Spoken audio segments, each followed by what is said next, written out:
Hi friends, ಎಲ್ಲರಿಗೂ ನಮಸ್ಕಾರ. ಕೇಂದ್ರ ಸರ್ಕಾರದ ಅಡಿಯಲ್ಲಿ ಕಾರ್ಯನಿರ್ವಹಿಸುವಂತ BHEL ಅಥವಾ ಭಾರತ್ ಹೆವಿ ಎಲೆಕ್ಟ್ರಿಕಲ್ಸ್ ಲಿಮಿಟೆಡ್ ನಲ್ಲಿ ಖಾಲಿ ಇರುವಂತಹ ಹುದ್ದೆಗಳ ನೇಮಕಾತಿಗಾಗಿ ಅಧಿಸೂಚನೆ ಹೊರಡಿಸಿರುವಂತದ್ದು. ಅಧಿಸೂಚನೆಯ ಸಂಪೂರ್ಣ ಮಾಹಿತಿ ಈ ವಿಡಿಯೋದೊಳಗ ಅದ, ಹಾಗಾಗಿ ವಿಡಿಯೋ ಕೊನೆ ತನಕ ನೋಡ್ರಿ. ಹುದ್ದೆ ಹೆಸರು ಎಂಜಿನಿಯರ್ ಟ್ರೇನಿ, ಆಮೇಲೆ ಸೂಪರ್ವೈಸರ್ ಟ್ರೇನಿ ಅಂತ ಎರಡು ರೀತಿಯ ಹುದ್ದೆಗಳು ಖಾಲಿ ಇರುವಂತದ್ದು. ಎಂಜಿನಿಯರ್ ಟ್ರೇನಿ ಅಂತ ಕಿಸಿಂದೇಳಿ 150 ಹುದ್ದೆಗಳು ಖಾಲಿ ಇರುವಂತದ್ದು. ಸೂಪರ್ವೈಸರ್ ಟ್ರೇನಿ ಅಂತ ಕಿಸಿಂದೇಳಿ 250 ಹುದ್ದೆಗಳು ಖಾಲಿ ಇರುವಂತದ್ದು. ಈ ಎಂಜಿನಿಯರ್ ಟ್ರೇನಿಯಲ್ಲಿ ವಿವಿಧ ವಿಭಾಗಗಳಲ್ಲಿ ಅಥವಾ ವಿವಿಧ ಡಿಸಿಪ್ಲಿನ್ ನಲ್ಲಿ ಹುದ್ದೆಗಳು ಖಾಲಿ ಇರುವಂತದ್ದು. ಅಂದ್ರೆ mechanical, electrical, civil, electronics, chemical, metallurgy ಈ ರೀತಿಯ ವಿಭಾಗಗಳಲ್ಲಿ ಹುದ್ದೆಗಳು ಖಾಲಿ ಇರುವಂತದ್ದು. ಯಾವ್ಯಾವ ವಿಭಾಗಗಳಲ್ಲಿ ಎಷ್ಟೆಷ್ಟು ಹುದ್ದೆಗಳು ಖಾಲಿ ಅದಾವ, ಅದೇ ರೀತಿ ಯಾವ್ಯಾವ ಕೆಟಗರಿಗೆ ಎಷ್ಟೆಷ್ಟು ಹುದ್ದೆಗಳು ಖಾಲಿ ಅದಾವಂತ ಹುದ್ದೆಗಳ ವರ್ಗೀಕರಣ ಕೂಡ ಕೊಟ್ಟಿರುವಂತದ್ದು. ಸ್ನೇಹಿತರೆ, ದಯಮಾಡಿ ವಿಡಿಯೋ ಪಾಸ್ ಮಾಡಿ ನೋಡ್ರಿ. ಅದೇ ರೀತಿ ಸೂಪರ್ವೈಸರ್ ಟ್ರೇನಿ 250 ಹುದ್ದೆಗಳು ಖಾಲಿ ಇರುವಂತದ್ದು. ಇಲ್ಲೂ ಕೂಡ ಮೆಕ್ಯಾನಿಕಲ್, ಎಲೆಕ್ಟ್ರಿಕಲ್, ಸಿವಿಲ್, ಎಲೆಕ್ಟ್ರಾನಿಕ್ಸ್ ವಿಭಾಗದಲ್ಲಿ ಹುದ್ದೆಗಳು ಖಾಲಿ ಇರುವಂತದ್ದು. ಅದೇ ರೀತಿಯಲ್ಲಿ ಹುದ್ದೆಗಳ ವರ್ಗೀಕರಣ ಕೊಟ್ಟಾರೆ, ಯಾವ್ಯಾವ ಕೆಟಗರಿಗೆ ಎಷ್ಟೆಷ್ಟು ಹುದ್ದೆಗಳು ಖಾಲಿ ಅದಾವ ಅಂತ ಹುದ್ದೆಗಳ ವರ್ಗೀಕರಣ ಕೊಟ್ಟರೆ ದಯಮಾಡಿ ವಿಡಿಯೋ ಪಾಸ್ ಮಾಡಿ ನೋಡ್ರಿ. ಈ ಹುದ್ದೆಗಳಿಗೆ ಆಯ್ಕೆ ಆದಮೇಲೆ ನಿಮಗೆ ಪೋಸ್ಟಿಂಗ್ ಎಲ್ಲಿ ಕೊಡ್ತಾರಾ ಅಂತ ಅನ್ನೋದ್ರ ಬಗ್ಗೆ ನೋಡೋದಾದ್ರೆ ಇಲ್ಲಿ ಪೋಸ್ಟಿಂಗ್ ಪ್ಲೇಸಸ್ ಕೂಡ ಕೊಟ್ಟಿರುವಂಥದ್ದು ಸ್ನೇಹಿತರೆ. ಅದರಲ್ಲಿ ಬೆಂಗಳೂರಿಗೂ ಕೂಡ ಪೋಸ್ಟಿಂಗ್ ಕೊಡುವಂಥ ಚಾನ್ಸಸ್ ಇರುವಂಥದ್ದು ಸ್ನೇಹಿತರೆ. ಆದರೆ ಬೆಂಗಳೂರಿಗೆ ನಿಮಗೆ ಪೋಸ್ಟಿಂಗ್ ಕೊಡ್ತಾರಾ ಅಂತ ಅನ್ನೋಕ್ಕಾಗೋದಿಲ್ಲ. ಬೆಂಗಳೂರಲ್ಲಿಯೂ ಕೂಡ BHEL ಕಂಪನಿ ಇರುವಂಥದ್ದು, ಹಾಗಾಗಿ ಬೆಂಗಳೂರಿಗೂ ಕೂಡ ಪೋಸ್ಟಿಂಗ್ ಕೊಡಬಹುದು. ನೆಕ್ಸ್ಟ್ ಇಲ್ಲಿ ಒಂದು ಅಫೀಸಿಯಲ್ ವೆಬ್ಸೈಟ್ ಕೊಟ್ಟಾರ ನೋಡ್ರಿ. ಈ ಅಫೀಸಿಯಲ್ ವೆಬ್ಸೈಟ್ಗೆ ಹೋಗಿ ಆನ್ಲೈನ್ ಮುಖಾಂತರ ಅರ್ಜಿ ಸಲ್ಲಿಸಬೇಕು. ಅರ್ಜಿ ಸಲ್ಲಿಸ್ಲಾಕ ಪ್ರಾರಂಭ ದಿನಾಂಕ ಫೆಬ್ರವರಿ 1, 2025. ಅರ್ಜಿ ಸಲ್ಲಿಸ್ಲಾಕ ಕೊನೆಯ ದಿನಾಂಕ ಫೆಬ್ರವರಿ 28, 2025. ಇನ್ನು ಈ ಹುದ್ದೆಗಳಿಗೆ ಸ್ಪರ್ಧಾತ್ಮಕ ಪರೀಕ್ಷೆಯ ಮೂಲಕ ನೇಮಕಾತಿ ಮಾಡ್ಕೊಳ್ತಾರೆ. ಆ ಸ್ಪರ್ಧಾತ್ಮಕ ಪರೀಕ್ಷೆ ಏಪ್ರಿಲ್ 11, 12 ಮತ್ತು 13ನೇ ತಾರೀಕಿನಂದು ನಡೆಸಲಾಗ್ತದಂತ ಟೆಂಟೇಟಿವ್ ಡೇಟನ್ನು ಕೊಟ್ಟಿರುವಂಥದ್ದು. ಈ ಎಂಜಿನಿಯರಿಂಗ್ ಟ್ರೇನಿ ಆಗಿರ್ಬೋದು, ಸೂಪರ್ವೈಸರ್ ಟ್ರೇನಿ ಆಗಿರ್ಬೋದು, ಈ ಹುದ್ದೆಗಳಿಗೆ ಸೆಲೆಕ್ಟ್ ಆದಮೇಲೆ ಪೋಸ್ಟಿಂಗ್ ಯಾವ ಸ್ಥಳಕ್ಕೆ ಕೊಡ್ತಾರೋ ಆ ಸ್ಥಳದಲ್ಲಿಯೇ ನೀವು ಮಿನಿಮಮ್ 10 ವರ್ಷ ಸರ್ವಿಸ್ ಮಾಡಬೇಕಾಗ್ತದೆ, ಸೇವೆಯನ್ನು ಸಲ್ಲಿಸಬೇಕಾಗ್ತದೆ, ಅಂದ್ರೆ ಕೆಲಸ ಮಾಡಬೇಕಾಗ್ತದೆ. 10 ವರ್ಷ ತನಕ ನೀವು ಬೇರೆ ಸ್ಥಳಕ್ಕೆ ಟ್ರಾನ್ಸ್ಫರ್ ತಗೊಳಕ್ ಆಗೋದಿಲ್ಲ ಸ್ನೇಹಿತರೆ. BHEL ಕಂಪನಿಯವರು ಎಲ್ಲಿ ಪೋಸ್ಟಿಂಗ್ ಕೊಡ್ತಾರ ಅಲ್ಲಿ ನಾನು 10 ವರ್ಷ ಕೆಲಸ ಮಾಡಕ್ಕೆ ರೆಡಿ ಅದೀನಿ ಅಂತ ಅನ್ನೋರು ಈ ಹುದ್ದೆಗಳಿಗೆ ಅರ್ಜಿ ಸಲ್ಲಿಸ್ರಿ. ನೆಕ್ಸ್ಟ್ ಎಜುಕೇಶನ್ ಕ್ವಾಲಿಫಿಕೇಶನ್, ಅಂದ್ರೆ ಈ ಹುದ್ದೆಗಳಿಗೆ ಅರ್ಜಿ ಸಲ್ಲಿಸಬೇಕಾದ್ರೆ ಶೈಕ್ಷಣಿಕ ವಿದ್ಯಾರ್ಥಿ ಏನು ಮುಗಿಸಿರ್ಬೇಕು ಅಂತ ಅನ್ನೋದ್ರ ಬಗ್ಗೆ ನೋಡೋದಾದ್ರೆ ಎಂಜಿನಿಯರ್ ಟ್ರೇನಿ ಈ ಹುದ್ದೆಗಳಿಗೆ ಅರ್ಜಿ ಸಲ್ಲಿಸಬೇಕಾಗಿತ್ತು ಅಂದ್ರೆ BE ಅಥವಾ BTech ಅನ್ನು ನೀವು ಪಾಸ್ ಮಾಡಿರ್ಬೇಕು. ಈ BE ಅಥವಾ BTech ಯಾವ ಸ್ಟ್ರೀಮಿನಲ್ಲಿ ಪಾಸ್ ಮಾಡಿರ್ಬೇಕು ಅಂತ ಅನ್ನೋದ್ರ ಬಗ್ಗೆ ನೋಡೋದಾದ್ರೆ ಮೆಕ್ಯಾನಿಕಲ್ ಆಗಿರ್ಬೋದು, ಎಲೆಕ್ಟ್ರಿಕಲ್ ಆಗಿರ್ಬೋದು, ಸಿವಿಲ್ ಆಗಿರಬಹುದು, ಎಲೆಕ್ಟ್ರಾನಿಕ್ಸ್ ಆಗಿರ್ಬೋದು, ಕೆಮಿಕಲ್ ಆಗಿರ್ಬೋದು, ಮೆಟಲರ್ಜಿ ಆಗಿರ್ಬೋದು. ಇವಿಷ್ಟು ಸ್ಟ್ರೀಮ್ದೊಳಗೆ ಯಾವುದಾದ್ರೂ ಒಂದು ಸ್ಟ್ರೀಮ್ನಲ್ಲಿ ನೀವು ಎಂಜಿನಿಯರಿಂಗ್ ಪಾಸ್ ಮಾಡಿದ್ರಿ ಅಂತಂದ್ರೆ ಈ ಹುದ್ದೆಗಳಿಗೆ ಅರ್ಜಿ ಸಲ್ಲಿಸಬಹುದು.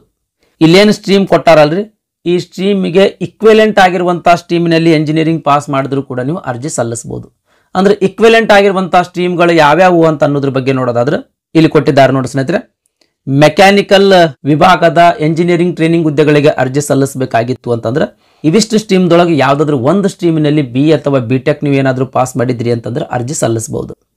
ನೆಕ್ಸ್ಟ್ ಅದೇ ರೀತಿ ಇಲ್ಲಿ ಎಲೆಕ್ಟ್ರಿಕಲ್ ವಿಭಾಗದ ಹುದ್ದೆಗಳಿಗೆ ಅರ್ಜಿ ಸಲ್ಲಿಸಬೇಕಾಗಿತ್ತು ಅಂತಂದ್ರೆ ಇಲ್ಲಿ ಸ್ಟ್ರೀಮ್ಗಳು ಕೊಟ್ಟಾರ. ನೆಕ್ಸ್ಟ್ ಎಲೆಕ್ಟ್ರಾನಿಕ್ಸ್ ವಿಭಾಗದ ಸ್ಟ್ರೀಮ್ಗಳು ಕೊಟ್ಟಾರ. ನೆಕ್ಸ್ಟ್ ಸಿವಿಲ್ ಇಲ್ಲಿ ಸ್ಟ್ರೀಮ್ಗಳು ಕೊಟ್ಟಾರ. ಸ್ನೇಹಿತರೆ, ದಯಮಾಡಿ ವಿಡಿಯೋ ಪಾಸ್ ಮಾಡಿ ನೋಡ್ರಿ. Next supervisor trainee, diploma pass ಮಾಡಿರ್ತಕ್ಕಂಥ ಅಭ್ಯರ್ಥಿಗಳು ಈ ಹುದ್ದೆಗಳಿಗೆ ಅರ್ಜಿ ಸಲ್ಲಿಸಬಹುದು. ಡಿಪ್ಲೊಮಾ ಅನ್ನ ನೀವು ಮೆಕ್ಯಾನಿಕಲ್ ಆಗಿರಬಹುದು, ಎಲೆಕ್ಟ್ರಿಕಲ್ ಆಗಿರಬಹುದು, ಸಿವಿಲ್ ಆಗಿರಬಹುದು ಅಥವಾ ಎಲೆಕ್ಟ್ರಾನಿಕ್ಸ್ ಆಗಿರಬಹುದು. ಈ 4 ಸ್ಟ್ರೀಮ್ ಅಥವಾ 4 ವಿಷಯದೊಳಗೆ ಯಾವುದಾದ್ರೂ ಒಂದು ಸ್ಟ್ರೀಮಿನಲ್ಲಿ ನೀವೇನಾದ್ರೂ ಡಿಪ್ಲೊಮಾ ಪಾಸ್ ಮಾಡಿದ್ರಿ ಅಂತಂದ್ರೆ ಈ ಸೂಪರ್ವೈಸರ್ ಟ್ರೇನಿ ಹುದ್ದೆಗಳಿಗೆ ಅರ್ಜಿ ಸಲ್ಲಿಸಬಹುದು. ಆದ್ರೆ 65% ಅಂಕಗಳೊಂದಿಗೆ ನೀವು ಡಿಪ್ಲೊಮಾ ಪಾಸ್ ಮಾಡಿರಬೇಕು. ಇನ್ ಕೇಸ್ ನೀವೇನಾದ್ರೂ SC ಅಥವಾ ST ಕ್ಯಾಟಗರಿಯ ಅಭ್ಯರ್ಥಿಗಳಿದ್ರಿ ಅಂತಂದ್ರೆ 60% ಅಂಕಗಳೊಂದಿಗೆ ಡಿಪ್ಲೊಮಾ ಪಾಸ್ ಮಾಡಿರಬೇಕು.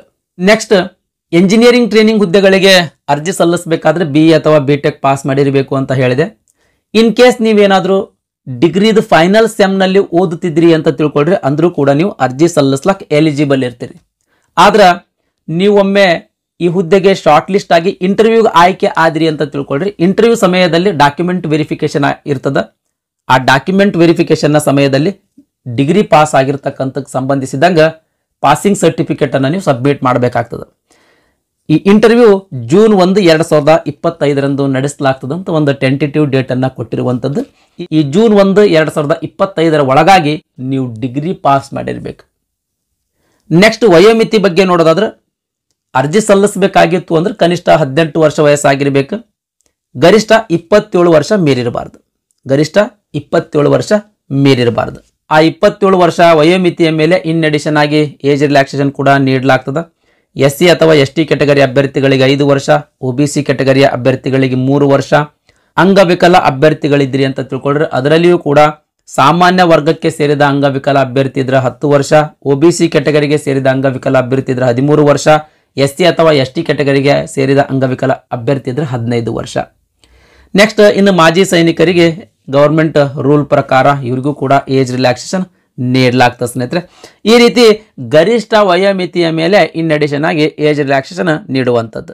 ನೆಕ್ಸ್ಟ್ ಸೆಲೆಕ್ಷನ್ ಪ್ರಾಸೆಸ್ ಅಂದ್ರೆ ನೇಮಕಾತಿ ಹಂತದ ಬಗ್ಗೆ ನೋಡೋದಾದ್ರೆ ಎಂಜಿನಿಯರ್ ಟ್ರೇನಿ ಹುದ್ದೆಗಳಿಗೆ ಕಂಪ್ಯೂಟರ್ ಬೇಸ್ಡ್ ಟೆಸ್ಟ್ ಆಮೇಲೆ ಇಂಟರ್ವ್ಯೂನ ಆಧಾರದ ಮೇಲೆ ನೇಮಕಾತಿ ಮಾಡ್ಕೊಳ್ತಾರೆ. ಕಂಪ್ಯೂಟರ್ ಬೇಸ್ಡ್ ಎಕ್ಸಾಮ್ ಏನು ಅದ ಅಲ್ರಿ, ಅದರೊಳಗೆ ಅತಿ ಹೆಚ್ಚು ಅಂಕ ಗಳಿಸಿರ್ತಕ್ಕಂಥ ಒಂದು ಹುದ್ದೆಗೆ 5 ಜನ ಅಭ್ಯರ್ಥಿಗಳಂತೆ ಇಂಟರ್ವ್ಯೂ ಸೆಲೆಕ್ಟ್ ಮಾಡ್ತಾರೆ. ನೆಕ್ಸ್ಟ್ ಮೆರಿಟ್ ಲಿಸ್ಟ್ ಯಾವ ರೀತಿ ಪ್ರಿಪೇರ್ ಮಾಡಲಾಗ್ತದ ಅಂತ ಅನ್ನೋದ್ರ ಬಗ್ಗೆ ನೋಡೋದಾದ್ರೆ ಈ ಕಂಪ್ಯೂಟರ್ ಬೇಸ್ಡ್ ಎಕ್ಸಾಮ್ ಏನಿರ್ತದಲ್ರಿ ಇದ್ರೊಳಗೆ ನೀವು ಎಷ್ಟು ಮಾರ್ಕ್ಸ್ ತಗೊಂಡಿರ್ತೀರಲ್ರಿ ಆ ಮಾರ್ಕ್ಸಿನೊಳಗೆ 75% ಅಂಕಗಳ ಈ ಮೆರಿಟ್ ಲಿಸ್ಟ್ಗೆ ಗಣನೆಗೆ ತಗೊಳ್ತಾರ. ಅದೇ ರೀತಿ ಇಂಟರ್ವ್ಯೂನಲ್ಲಿ ತೆಗೆದುಕೊಂಡಿರ್ತಕ್ಕಂಥ ಅಂಕಗಳಲ್ಲಿ 25% ಅಂಕಗಳನ್ನು ಗಣನೆಗೆ ತಗೊಳ್ತಾರ. ಎರಡೂ ಕೂಡಿಸಿದ್ರೆ ಯಾರು ಅತಿ ಹೆಚ್ಚು ಅಂಕಗಳು ಬರ್ತಾವೋ ಅಂತ ಅಭ್ಯರ್ಥಿಗಳನ್ನ ಎಂಜಿನಿಯರ್ ಟ್ರೇನಿ ಅಂತ ನೇಮಕಾತಿ ಮಾಡ್ಕೊಳ್ತಾರೆ. ನೆಕ್ಸ್ಟ್ ಸೂಪರ್ವೈಸರ್ ಟ್ರೇನಿ ಬಗ್ಗೆ ನೋಡೋದಾದ್ರೆ ಕೇವಲ ಅವರಿಗೆ ಕಂಪ್ಯೂಟರ್ ಬೇಸ್ಡ್ ಎಕ್ಸಾಮಿನೇಷನ್ ಇರುವಂತದ್ದು, ಇಂಟರ್ವ್ಯೂ ಇರುವುದಿಲ್ಲ. ಈ ಕಂಪ್ಯೂಟರ್ ಬೇಸ್ಡ್ ಎಕ್ಸಾಮಿನೇಷನ್ ದಲ್ಲಿ ಅತಿ ಹೆಚ್ಚು ಅಂಕ ಗಳಿಸಿರ್ತಕ್ಕಂಥ ಅಭ್ಯರ್ಥಿಗಳನ್ನ ಸೂಪರ್ವೈಸರ್ ಟ್ರೇನಿ ಹುದ್ದೆಗಳಿಗೆ ನೇಮಕಾತಿ ಮಾಡ್ಕೊಳ್ತಾರೆ. ನೆಕ್ಸ್ಟ್ ಈ ಕಂಪ್ಯೂಟರ್ ಬೇಸ್ಡ್ ಎಕ್ಸಾಮಿನೇಷನ್ ಹಿಂದಿ ಮತ್ತು ಇಂಗ್ಲಿಷ್ ಭಾಷೆಯಲ್ಲಿ ಮಾತ್ರ ಇರುವಂತದ್ದು, ಕನ್ನಡ ಭಾಷೆಯೊಳಗೆ ಇರಂಗಿಲ್ಲ. ನೆಕ್ಸ್ಟ್ ಪೇಮೆಂಟ್ ಬಗ್ಗೆ ನೋಡೋದಾದ್ರೆ ಮೊದಲನೇದಾಗಿ ಎಂಜಿನಿಯರ್ ಟ್ರೇನಿ ಈ ಹುದ್ದೆಗಳಿಗೆ ನೀವು ಸೆಲೆಕ್ಟ್ ಆದ್ರಿ ಅಂತ ತಿಳ್ಕೊಳ್ರಿ. ಮೊದಲಿನ ವರ್ಷ ಅಂದ್ರೆ 1 ವರ್ಷ ಟ್ರೈನಿಂಗ್ ಪೀರಿಯಡ್ ಇರ್ತದೆ. ಈ ಟ್ರೈನಿಂಗ್ ಪೀರಿಯಡಿನ ಸಂದರ್ಭದಲ್ಲಿ ಪ್ರತಿ ತಿಂಗಳಿಗೆ 50,000 ರೂಪಾಯಿ ಸ್ಯಾಲರಿ ಕೊಡ್ತಾರೆ. ಈ ಟ್ರೈನಿಂಗ್ ಕಂಪ್ಲೀಟ್ ಮಾಡಿದ್ರಿ ಅಂತ ತಿಳ್ಕೊಳ್ರಿ, ನೆಕ್ಸ್ಟ್ ನಿಮಗೆ ಎಂಜಿನಿಯರ್ ಅಂತ ಡೆಸಿಗ್ನೇಷನ್ ಕೊಡ್ತಾರ. ಪ್ರತಿ ತಿಂಗಳಿಗೆ 60,000 ರೂಪಾಯಿ ಬೇಸಿಕ್ ಪೇಮೆಂಟ್ ಇರುವಂತದ್ದು. ಈ ಬೇಸಿಕ್ ಪೇಮೆಂಟ್ ಮೇಲೆ ವಿವಿಧ ರೀತಿಯ ಅಲವೆನ್ಸಸ್ಗಳು ಕೂಡ ನೀಡಲಾಗ್ತದೆ. ಅಪ್ರಾಕ್ಸಿಮೇಟ್ಲಿ 1 ವರ್ಷಕ್ಕೆ CTC 12 ಲಕ್ಷ ರೂಪಾಯಿ ತನಕ ನೀಡಲಾಗ್ತದೆ ಸ್ನೇಹಿತರೆ. ನೆಕ್ಸ್ಟ್ ಸೂಪರ್ವೈಸರ್ ಟ್ರೇನಿ ಈ ಹುದ್ದೆಗಳಿಗೆ ಸೆಲೆಕ್ಟ್ ಆದಮೇಲೆ 1 ವರ್ಷ ಟ್ರೈನಿಂಗ್ ಪೀರಿಯಡ್ ಇರ್ತದ. ಈ ಟ್ರೈನಿಂಗ್ ಪೀರಿಯಡ್ ಅನ್ನ ಕಂಪ್ಲೀಟ್ ಮಾಡಬೇಕಾಗ್ತದೆ.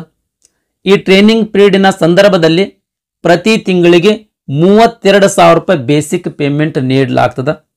ಟ್ರೈನಿಂಗ್ ಪೀರಿಯಡ್ ಕಂಪ್ಲೀಟ್ ಆದಮೇಲೆ ಸೂಪರ್ವೈಸರ್ ಅಂತ ಡೆಸಿಗ್ನೇಷನ್ ನೀಡಲಾಗ್ತದೆ. ಅದರ ಜೊತೆಗೆ ಪ್ರತಿ ತಿಂಗಳಿಗೆ 33,500 ರೂಪಾಯಿ ಬೇಸಿಕ್ ಪೇಮೆಂಟ್ ನೀಡಲಾಗ್ತದೆ.